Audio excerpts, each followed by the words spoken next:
Everyone, welcome to the core classes. In this session, we are going to discuss some current affairs topics important for examinations like UPSC or other state PSCs. Today is 2nd December 2023 and here are 10 topics. So these are the 10 topics which we are going to discuss today. So without wasting the time, let's start the first topic. The first topic of today is PMGKAY. देखो ये जो पूरा का पूरा एक योजना है PM यानी प्रधानमंत्री गरीब कल्याण अन्न योजना। ये स्कीम गरीब लोगों के लिए होता है। कुछ वल्नरेबल ऐसे सोसाइटी हैं जो दो वक्त का भोजन भी अपने लिए नहीं जुटा पाते हैं, उनके लिए ये योजना शुरू किया गया था and this was started in March 2020। देखो मार्च 2020 में लॉकडाउन अनाउंस किया गया था। क्यों अनाउंस किया गया था? हम सबको पता है कि कोरोना पेंडेमिक आ गया था। So after that pandemic, after that lockdown, ऐसा देखा गया कि बहुत लोगों को तो तब जीवन भी बहुत मुश्किल हो जाएगा, खाना पीना मुश्किल हो जाएगा। तो distribution of 5 kg of free food grains each month ये मुहैया कराया गया था कुछ लोगों को। जो लोग कुछ इस तरह से, आप आज की डेट में अगर देखें तो एलिजिबिलिटी क्राइटेरिया इसका क्या है, तो फैमिलीज बिलोंगिंग टू अंत्योदय अन्न योजना, वैसे लोग जिनको अंत्योदय अन्न योजना का लाभ मिलना है वो PMGKAY के अंतर्गत आने वाले लाभ मिलेंगे उसको भी। और इसके अलावा प्रायोरिटी हाउस होल्ड्स कैटेगरीज में भी जो लोग दर्ज हैं जिनका नाम, उनको भी ये मिलेगा। ये PHH क्या है? Priority house holds. तो देखो ये स्टेट गवर्नमेंट्स के द्वारा इनलिस्ट किया गया गरीबों का एक सूची है और इसमें गरीबी का क्या पैमाना होगा, क्या क्राइटेरिया होगा, ये स्टेट गवर्नमेंट खुद तय करती है। वहीं अगर आप देखें तो AAY यानी कि अंत्योदय अन्न योजना जो है, वैसे फैमिलीज हैं जिसको स्टेट गवर्नमेंट आइडेंटिफाई तो करती है, लेकिन जो क्राइटेरिया है वो प्रिस्क्राइब किया जाता है सेंट्रल गवर्नमेंट के द्वारा। तो चाहे वो PHH में दर्ज नाम हो, चाहे वो AAY में दर्ज नाम हो, दोनों को ये PMGKAY के अंतर्गत लाभ मिलेगा। House hold headed by window, अगर कोई विधवा महिला है, वो अगर घर की मुखिया है, परिवार की मुखिया है, तो फिर ये लाभ उस परिवार को मिलेगा। टर्मिनली इल पर्सन है, बहुत ही क्रॉनिक डिजीज है, काम नहीं कर सकता वो व्यक्ति, घर उसी के सहारे चलता था और कोई सोर्स ऑफ इनकम नहीं है। सबसे बड़ी बात तो ये जान लो कि BPL होना चाहिए, बिलो पॉवर्टी लाइन होना चाहिए, ठीक है। उसके अलावा ये सारी चीज़ें हैं। और persons aged 60 years or more with no assured means of subsistence for और societal support, तो फिर उसे दिया जाएगा। Additionally, all primitive tribal households, landless agricultural laborers, marginal farmers, rural artisans, craftsmen and persons earning their livelihood on a daily basis in the informal sector, ठीक है, उन सबको मिलेगा। All the citizens are eligible who belong to below poverty line. Okay. It was introduced as part of the broader प्रधान मंत्री गरीब कल्याण package, ठीक है, specially for poor and marginalised. देखो 2020 में जब इसे लॉन्च किया गया था तो इसे सिर्फ 2 महीने के लिए लॉन्च किया गया था, ठीक है, अप्रैल एंड मई, 2 महीने के लिए लॉन्च किया गया था। लेकिन देखा गया कि करीब 80 करोड़ लोग इससे जुड़ चुके हैं और ये एक बहुत ही एक मास योजना हो चुका था, मास प्रोग्राम हो चुका था। तो इसे फिर टर्मिनेट करना सही नहीं समझा सरकार ने, फिर उसे नवंबर 2020 के लिए एक्सटेंड किया गया and then it was extended for 2021 and then it is, समझ लो कि ये 7वां चरण अभी चल रहा था, अब तो इसे 5 वर्षों के लिए एक्सटेंड कर दिया गया है। So that was all for प्रधानमंत्री गरीब कल्याण अन्न योजना। I hope you have somewhat clarity on the topic. अब आते हैं, बात करते हैं वर्ल्ड एड्स डे 2023। तो देखो इसका हेडलाइन ये रह गया, I am sorry for that. तो वर्ल्ड एड्स डे जो है उसे दिसंबर 1 को मनाया गया पूरे वर्ल्ड में। ये दिसंबर 1 2000, आई एम सॉरी, 1988 से दिसंबर 1 को वर्ल्ड एड्स डे मनाया जाता है।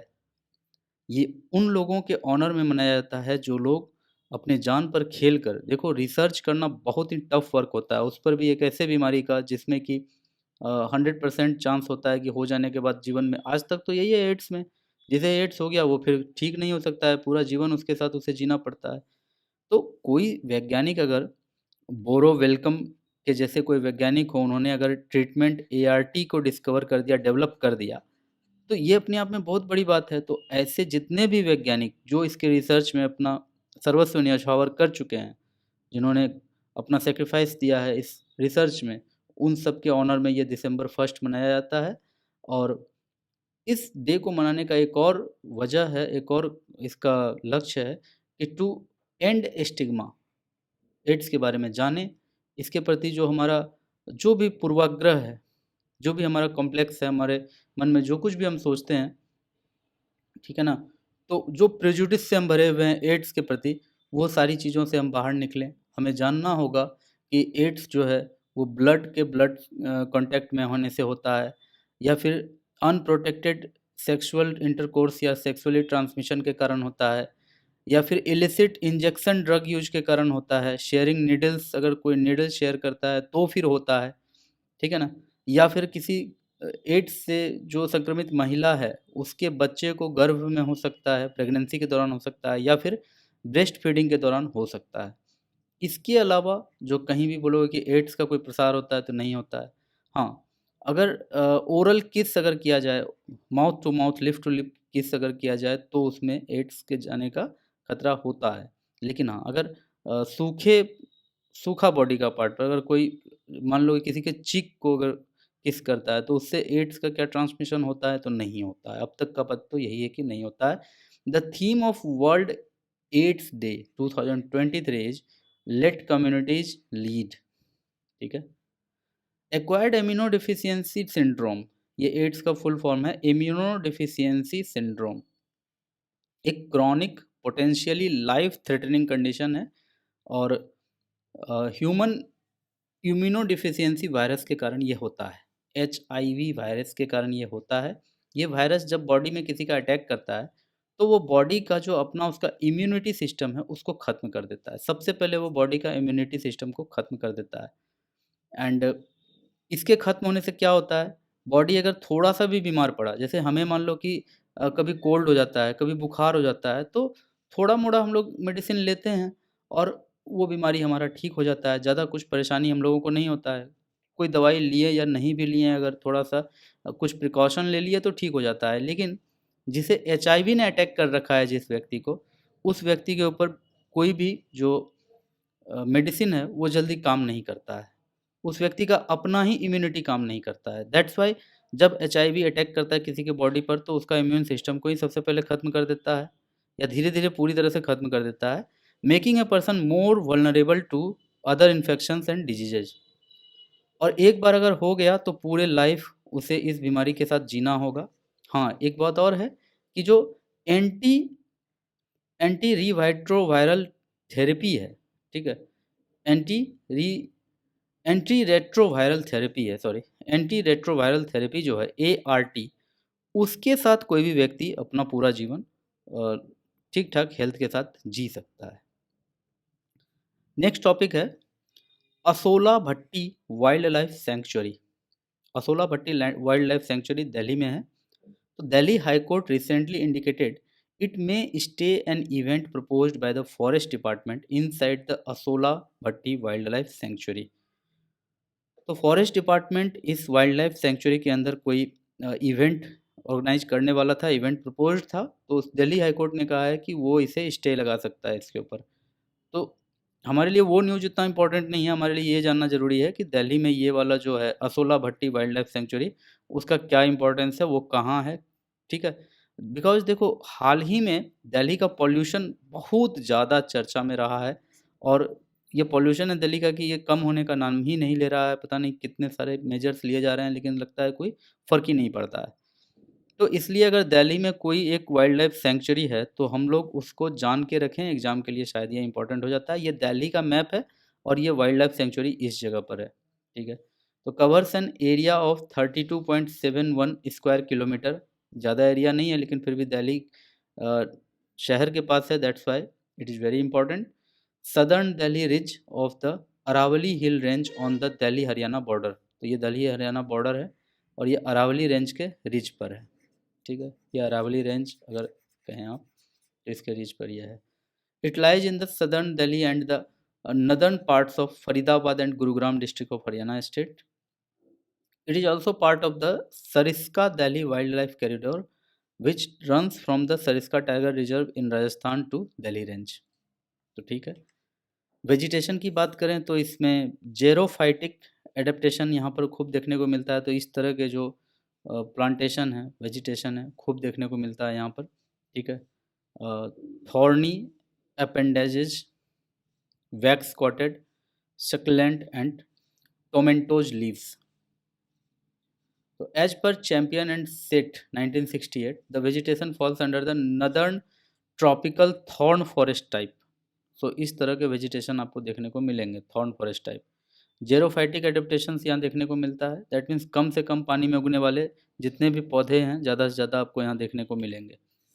क्लाइमेट की बात करें तो it is mainly influenced by it's remote island position and prevalence of air of continental character, because कहीं भी दूर दूर तक तो समुद्र किनारा है नहीं, तो कॉन्टिनेंटल एयर कैरेक्टर हम लोगों को देखने को यहाँ मिलता है, which is characterised by extreme summer heat alternating with great winter cold. तो एक्सट्रीम समर और उसके बाद फिर जब ठंडा आता है तो वो भी बहुत एक्सट्रीम होता है। तो क्लाइमेट इसका यहाँ पर इसी तरह का है। और फ्लोरा की बात करें तो कंसिस्ट्स ऑफ प्रोसिपिस जूलीफोरा, ये पिक्चर आपको दिखाया गया है यहाँ पर। प्रोसिपस जूलीफोरा, ये फ्लोरा यानी कि फूल पत्ती की बात करें तो यहाँ ये पाया जाता है as dominant exotic species and Diospyros montana as the dominant native species in the century. और फौना की बात करें तो golden jackals, striped hyenas, Indian crested porcupines, civets, jungle cats, snakes, monitor lizards, mongoose etc. सेंट जॉर्दिया पेगेसी, सेंट जॉर्दिया पेगेसी नाम का एक न्यू जेलीफिश अब कंफर्म किया गया है हाल ही में। और ये एक अपने आप में थोड़ा यूनिक फीचर के साथ ये जेलीफिश पाया जाता है and it is named after Saint George. तो सेंट जॉर्ज के नाम पर इसे इसलिए कहा गया है because Saint George in Catalan representing its cross shaped stomach. तो इस जेलीफिश का जो स्टोमक है वो क्रॉस शेप का है, जिसे कि फिर सेंट जॉर्ज से कनेक्ट किया गया है, उसी के आधार पर इसका नाम ऐसा रखा गया है। Considered rare and has been found only in the Sumisu caldera near the Ogasawara island। Caldera क्या होता है थोड़ा बता दो, ठीक है। इज हिमालय ए कैल्डेरा और नॉट, तो आपको मैंने हिंट कर दिया है, शायद आप कमेंट सेक्शन में बता सकें।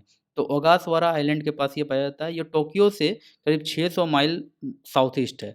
मैप पर देख ही लो, ये रहा टोक्यो, यहाँ से साउथ ईस्ट चले आओ यहाँ पर, तो 600 माइल साउथ ईस्ट में ये है Ogasawara island. And here the discovery of this new species is done. और यहाँ गलती से वेजिटेशन लिखा गया, I am sorry for that. ये यहाँ पर इसकी फीचर की बात होगी, फिगर की बात होगी। तो ये 4 इंच लार्ज है, 3 इंच टॉल है and it बोस्ट्स a circular body with around 240 tentacles. इसके पास 240 टेंटिकल्स हैं करीब। तो टेंटिकल्स ये देख लो, ये टेंटिकल्स है इसका, कुछ इस तरह से ऐसे निकला हुआ जो आप दिख रहा है आपको, ये टेंटिकल्स है। तो ये करीब 240 है नंबर में। Body look almost like see through cushion. जो कुशन होता है एकदम गद्देदार बॉडी है इसका। White thick white ring running along its lower edge, smaller vein like structure stretch from its prominent central stomach to the outer ring. Most distinctive feature क्या है इसका? Bright red cross shaped stomach, जिसके कारण इसका नाम Saint जॉर्डिया पड़ा है। ठीक है, सेंट जॉर्ज से इसको कनेक्ट किया गया है because of the shape cross. The jellyfish distinct feature suggest it may possess a novel cnidarian venom. याद रखिएगा, जेलीफिश के पास वेनम होता है, जहर होता है, जिसके द्वारा कि वो अपने प्रेडेटर को भी मारते हैं या फिर जो उन्हें हंट करने के लिए आया है उसे भी वो अपना शिकार बनाता है, ठीक है, अपने बचाव के लिए। तो ये वेनम इसमें भी है, ऐसा कहा जाता है, ऐसा माना जाता है। देख लेते हैं जेलीफिश क्या है। तो जेलीफिश, ये ओवरऑल जेलीफिश के बारे में बात हो रहा है कि ये बिलोंग करता है फाइलम सिनिडेरिया से, which includes creature such as sea anemones, sea anemones, sea whips and corals. ठीक है, सेम फाइलम के हैं कोरल और jellyfish. Like all members of the phylum, the body part of a jellyfish radiate from a central axis. These are found in oceans around the world and come in various shapes and size. Jellyfish have a soft, transparent, and umbrella-shaped bill that can pulsate for movement. Hanging from the bill are tentacles. वो जो पतले पतले मैंने अभी तुरंत आपको बताया वो tentacles हैं उसके. Jellyfish have tiny stinging cells in their tentacles to stun or paralyze their prey before they eat them. खाने से पहले किसी भी अपने शिकार को वो क्या करते हैं, अपने वही टेंटिकल्स के जरिए, जो ढेर सारा टेंटिकल है, उसके हर टेंटिकल के एंड में क्या है, तो एक टाइनी स्टिंगिंग सेल्स है, ठीक है, डसने वाला सेल्स है, और जिसको भी वो डसता है उसको पैरालाइज कर देता है, और पैरालाइज करने के बाद उसे वो खा लेता है बड़े आराम से. Inside their bell shaped body is an opening that is their mouth. They eat and discard waste from its opening. तो खाने और जो एक्सक्रीशन का काम, दोनों काम वो अपने उसी ओपनिंग से करता है. INS Kadmatt, Indian Navy ship.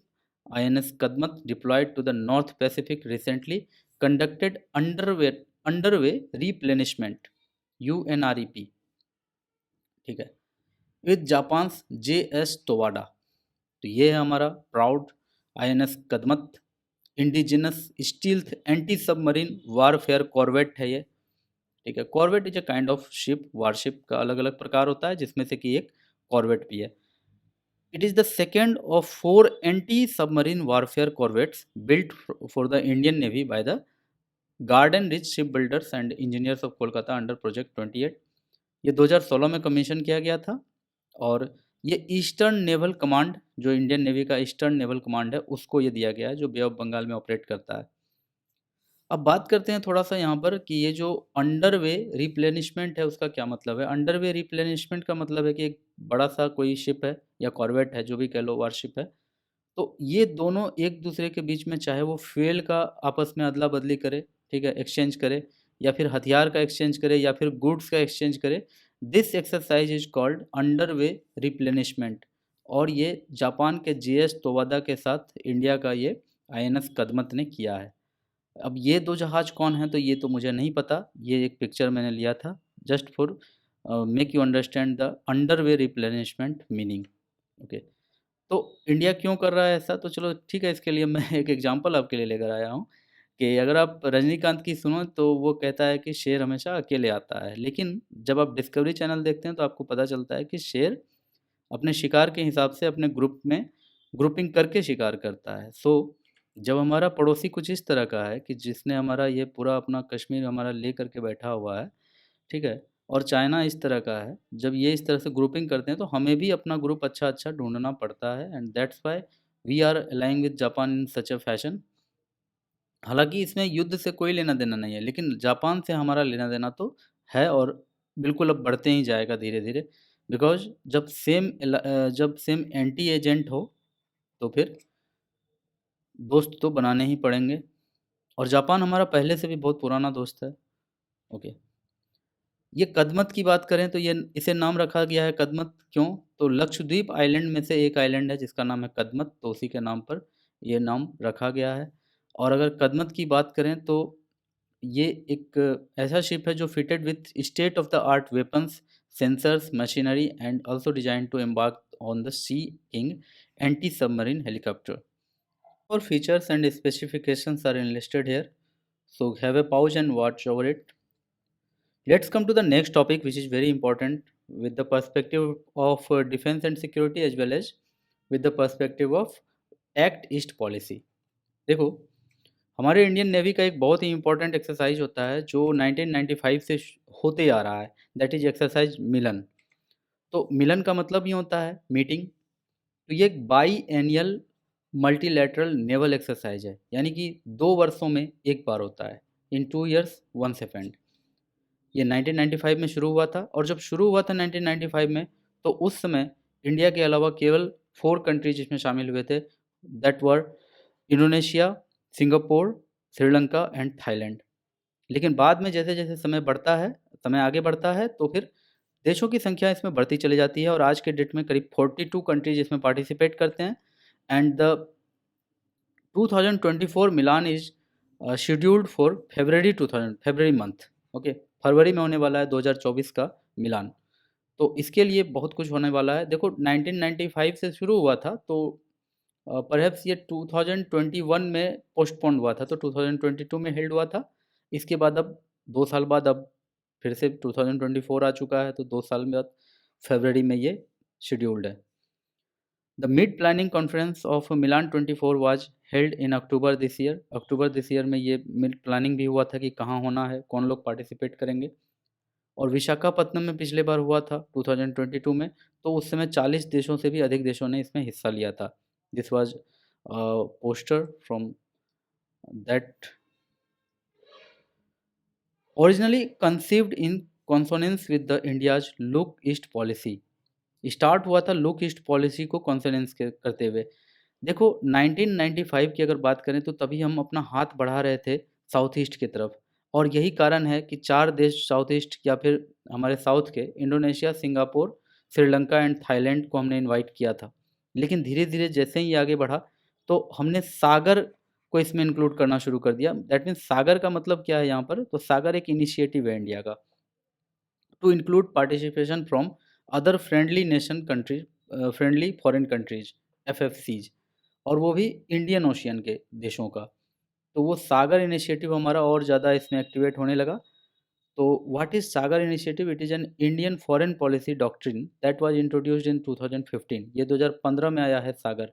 सागर कब आया है? 2015 में।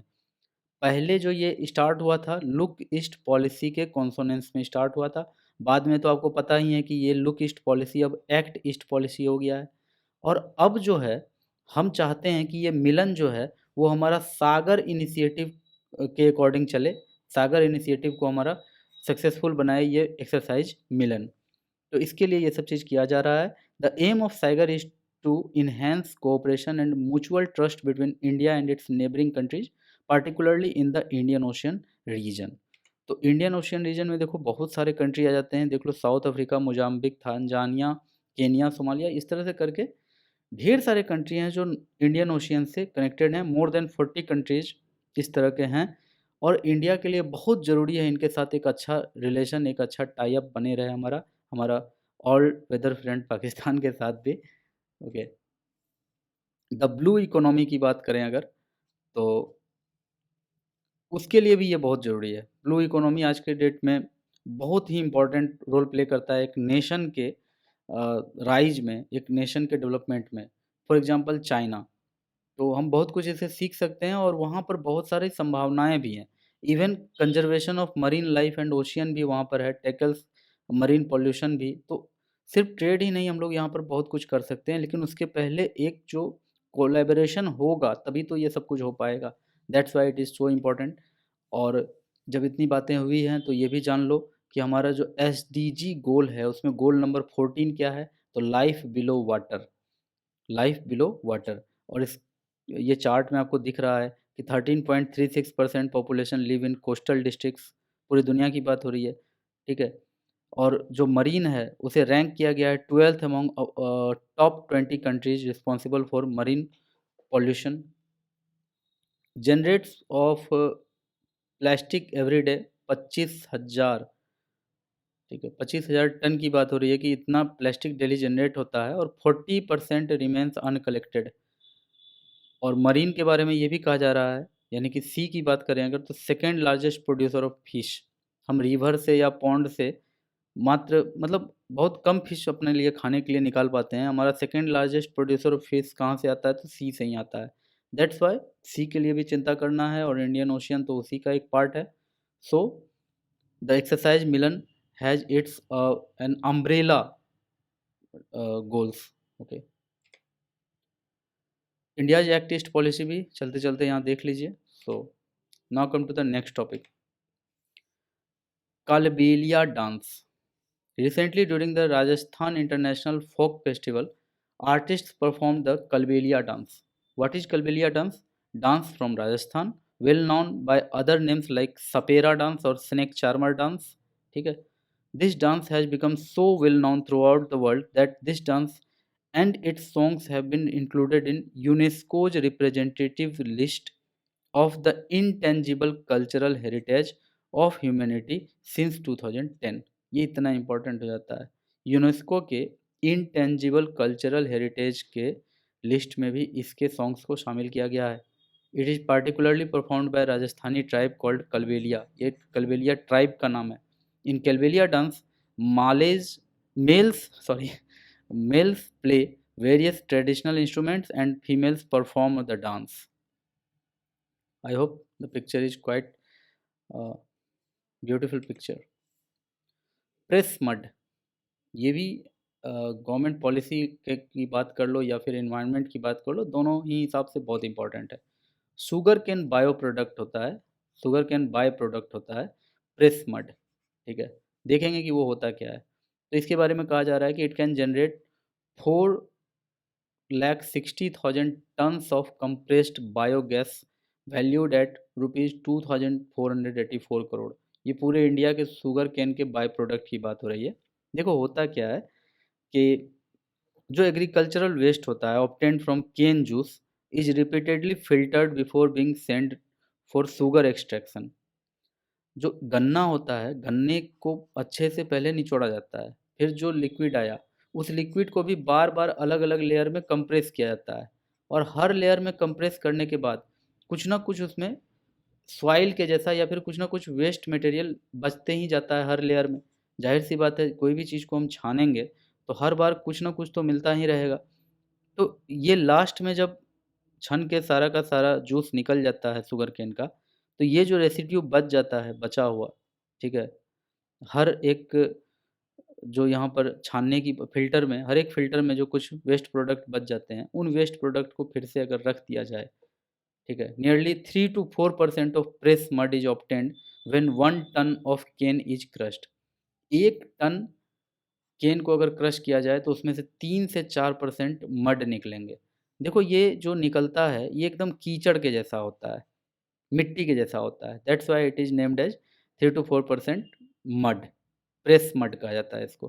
बिकॉज जो केन का जूस है इसे बहुत ही हाई प्रेशर के साथ प्रेस किया गया है, एंड इन दैट प्रोसेस कुछ यहाँ पर जो रेसिड्यू थे यहाँ रह गए फिल्टर में, और जो जूस था वो प्रेस होकर के एक लेयर से दूसरे लेयर में चला गया। तो ये बहुत ही चिपचिपा और बिल्कुल ही मिट्टी के जैसा होता है, मड के जैसा होता है। That's why it is called press mud. ये दिखने में कुछ इस तरह का लगता है। तो और ये इम्पॉर्टेंट क्यों है? क्योंकि ये कंप्रेस्ड बायोगैस इससे बनाया जा सकता है, एंड छोटा-मोटा वैल्यू नहीं है ये, ₹2484 करोड़ का कंप्रेस्ड बायोगैस बनाया जा सकता है, जिसे कि और ज़्यादा कंप्रेस किया जाए तो उससे CO2 CO2 को या फिर और भी जो गैस है सबको निकाल करके लास्ट जो CH4 है, CH4 उसमें 95% के आसपास उसका कंसंट्रेशन को प्राप्त किया जा सकता है बाकी चीज़ों को निकाल लेने के बाद। और जब इतना कंसंट्रेशन के साथ CH4 बचता है तो यही समझ लो कि ये कंप्रेस्ड नेचुरल गैस के बराबर का एक फ्यूल बन जाता है। तो इसलिए इसे इतना ज़्यादा इम्पोर्टेंट ये एक न्यूज़ हमारे लिए है अभी। तो कंप्रेस्ड बायोगैस जो बात मैंने अभी कही उसी को यहाँ पर मैंने ठीक से लिख दिया है कि after purification it is compressed and called CBG which is a pure methane content over 95%। और कैलोरीफिक वैल्यू की अगर बात करो तो 52,000 kilo joule per kg and other properties similar to CNG। तो जो बातें मैंने आपको कही उसका एक पैराग्राफ आपको दिया गया है, स्क्रीनशॉट ले लेना, नो प्रॉब्लम। भारत सरकार का ministry of petroleum and natural gas का अपना एक इनिशिएटिव है सतत, ठीक है, 5,000 CBT प्लांट्स बाय 2023-24 ये उनका लक्ष्य था। 15 MMT CBG प्रोडक्शन ये भी उनका लक्ष्य था। और इसी गोल को अचीव करने के लिए जितने स्टडीज़ किए जा रहे हैं तो उन स्टडीज़ से छन करके ये जानकारी हमारे पास आ पाती है। So this is so much important for us. Now let's come to the next one, and damage fund. तो आप सबको पता होगा कि दुबई में कॉन्फ्रेंस ऑफ पार्टीज COP28 शुरू हो चुका है। तो ओपनिंग डे के ही दिन एक गुड न्यूज आ रहा है कि एक damage fund, loss and damage fund launch किया गया है to help vulnerable countries cope with the impact of climate change.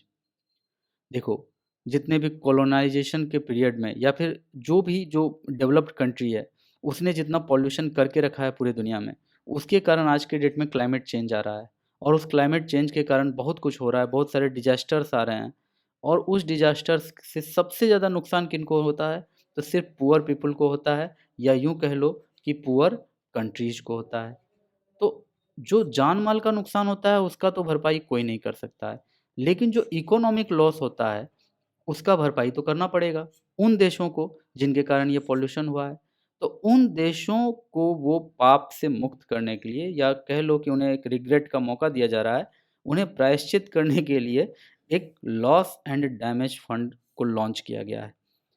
जो भी कंट्रीज़ जिनका फुटप्रिंट बहुत ज़्यादा है, कार्बन फुटप्रिंट बहुत ज़्यादा है, वो उस फंड में पैसे डालेंगे और एक अच्छे अमाउंट में पैसे डालेंगे, जिसे कि वर्ल्ड बैंक के द्वारा गवर्न किया जाएगा। और वो पैसे किसे दिए जाएंगे फिर वापस से? उन कंट्रीज़ को जो क्लाइमेट चेंज के कारण बहुत ज़्यादा अभी वल्नरेबल पोजीशन में है। आई होप बात थोड़ा थोड़ा आपको समझ में आ गया होगा। It was first announced in COP 27 in Sharm el Sheikh, Egypt 2022। ये इजिप्ट 2022 में कोप 27 में इसे अनाउंस किया गया था कि ये होना चाहिए। ठीक है, लॉस एंड डैमेज फंड होना चाहिए। क्यों होना चाहिए? क्योंकि पॉल्यूशन किया है विकसित देशों ने और आज भुगत रहा है विकासशील और गरीब देश, इसलिए ये तो होना ही चाहिए। It is a global financial package. ये ग्लोबल फिनेंशियल पैकेज है, ये अकाउंट ग्लोबल है, हर कंट्री इसमें पैसे डालेंगे। और ये ऑपरेट कौन करेगा? तो ये वर्ल्ड बैंक ऑपरेट करेगा। तो ग्लोबल फाइनेंशियल पैकेज है जिसमें कि कंट्री अपना डाले, जो भी कंट्री रिस्पॉन्सिबल है, जिन्हें रिस्पॉन्सिबल ठहराया जाता है, जो इतना डेवलप्ड हैं भी आज के डेट में, to ensure the rescue and rehabilitation of countries facing the cascading effects of climate change. The changing climate has impacted lives, livelihood, biodiversity, cultural traditions, and identities. The term refers to the compensation that rich nations whose industrial growth has resulted in global warming. आप सबको पता है कि जब भारत गुलाम था तो कितना ज़्यादा पॉल्यूशन यहाँ ब्रिटिश ने किया था अपने इंडस्ट्री डाल डाल कर, या फिर अपने देश में इंडस्ट्री डाल डाल कर फिर यहाँ पर अपना सामान बेचने के लिए। तो वो जो कुछ भी किया तो वो अपने कॉलोनियलिज्म के लिए उन लोगों ने किया था। दैट्स व्हाई अब अगर आप सेकेंड वर्ल्ड वार की भी बात करें, तो सेकेंड वर्ल्ड वार में भी यूरोप के लगभग कंट्रीज और अमेरिका ने जितना मास प्रोडक्शन किया था हथियार का, बॉम्ब का, उसके लिए जितना इंडस्ट्री में उसने धुआं उड़ाया, तो उसका तो जो भी खामियाजा है वो तो आज बहुत ही गरीब देशों को भुगतना पड़ रहा है।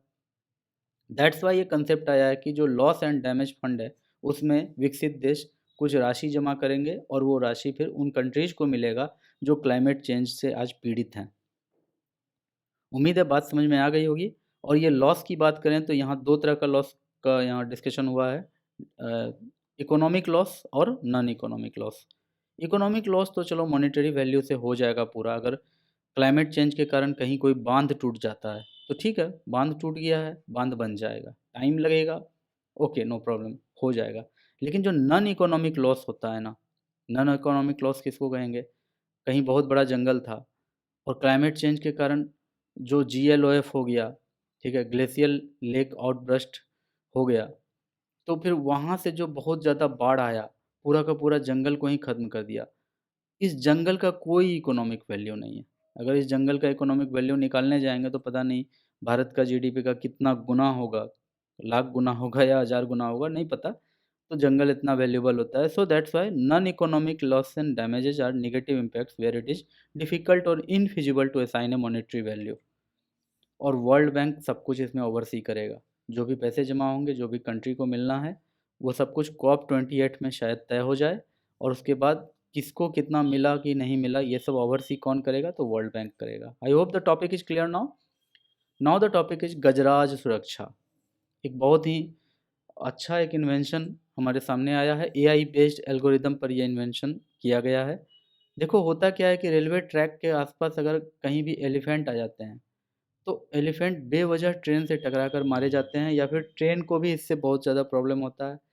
ठीक है, तो एलिफेंट की कैजुअलिटी ना हो इसके लिए इंडियन रेलवे के किसी डिपार्टमेंट ने गजराज सुरक्षा इंट्रोड्यूस किया है। ये एक कटिंग एज टेक्नोलॉजी है जिसमें कि जो हाथी होगा वो अगर पटरी से 200 मीटर के भी रेंज में आएगा, अगर 200 मीटर के भी दूरी पर ये एलिफेंट अगर आ गया है, तो फिर यहाँ पर ये जो सेंसर लगा हुआ रहेगा पटरी में, जिसको गजराज सुरक्षा का नाम दिया गया है, वो नज़दीकी स्टेशन मास्टर को इसकी सूचना दे देगा। और जो भी हाथी के साथ कैजुअल्टी होना है या फिर उसको जिस भी तरह का प्रॉब्लम आना था वो नहीं आएगा। ट्रेन हो सकता है वहाँ डिले किया जाए या फॉरेस्ट ऑफिसर्स को इसकी सूचना दी जाए। तो इस तरह की बहुत सारी बातें होंगी। Railway is planning to introduce this system in West Bengal, Odisha, Jharkhand, Assam, Kerala, certain parts of Chhattisgarh and Tamil Nadu. It aims to address the issue of elephants fatalities resulting from train accidents.